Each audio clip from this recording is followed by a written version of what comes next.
আসসালামু আলাইকুম, কেমন আছেন আপনারা? আমি আলহামদুলিল্লাহ ভালো।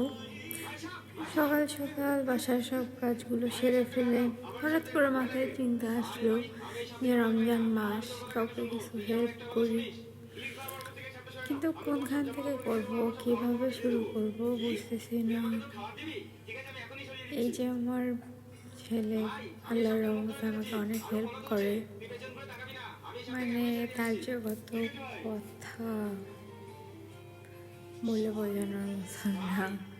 এটা কেন, ওটা কেন, যাই হোক, মেনলি আমি ভিডিও করতে পারি না, রেকর্ডও পারি না, এডিটিংও একদম পারি না। জাস্ট আমি নিজে থেকে নিজে কিছু শুরু করার ট্রাই করতেছি।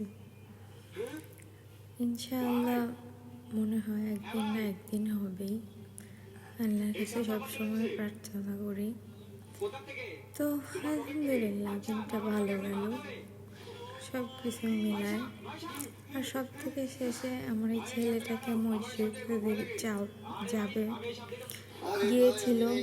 এই সব মিলে ভালো আছি, আলহামদুলিল্লাহ।